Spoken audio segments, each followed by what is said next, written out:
বাংলাদেশের ফুটবল প্রেমীদের মনে নতুন আশার সঞ্চার করা তারকা মিডফিল্ডার হামজা দেওয়ান চৌধুরী আজ ২৭তম জন্মদিন উদযাপন করছেন। ১৯৯৭ সালের ১ অক্টোবর ইংল্যান্ডের লাফবরাতে জন্মগ্রহণ করেন এই বাংলাদেশি বংশোদ্ভূত ফুটবলার। সুদূর ইংলিশ ফুটবলের সর্বোচ্চ স্তর থেকে এসে দেশের মাটির সঙ্গে যুক্ত হওয়া হামজাকে ঘিরে বাংলাদেশের ফুটবল অঙ্গনে তৈরি হয়েছে এক বিশেষ উত্তেজনা। তিনি তার গতির জন্য, বল কাটার দক্ষতার জন্য এবং মাঠ জুড়ে লড়ে যাওয়ার মানসিকতার জন্য পরিচিত।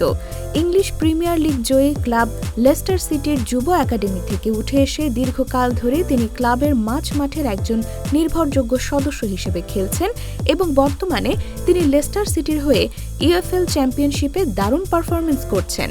হামজার মায়ের আদি নিবাস বাংলাদেশের সিলেটের হবিগঞ্জ জেলার বাহুবল উপজেলায়। নিজের শেকড়ের প্রতি এই টান এবং দেশের ফুটবলের জন্য কিছু করার আগ্রহ থেকে তিনি সম্প্রতি বাংলাদেশ জাতীয় ফুটবল দলের হয়ে খেলার সিদ্ধান্ত নেন।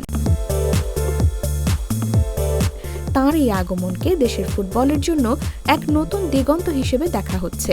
তাঁর মতো একজন অভিজ্ঞ এবং আন্তর্জাতিক মানের খেলোয়াড়ের উপস্থিতি জাতীয় দলের মিডফিল্ডকে যেমন শক্তিশালী করেছে, তেমনি দলের অন্যান্য তরুণ খেলোয়াড়দের জন্য তিনি এখন এক বড় অনুপ্রেরণা।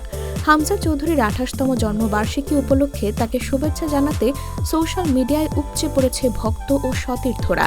লেস্টার সিটি ক্লাব এবং বিশ্বের বিভিন্ন প্রান্তের ফুটবল প্রেমীরা তাঁকে উষ্ণ অভিনন্দন জানিয়েছেন। বাংলাদেশের ফুটবলে তিনি আগামী দিনগুলোতে আরও বড় স্বপ্ন পূরণের কাণ্ডারি হয়ে উঠবেন, এমনটাই প্রত্যাশা সকলের।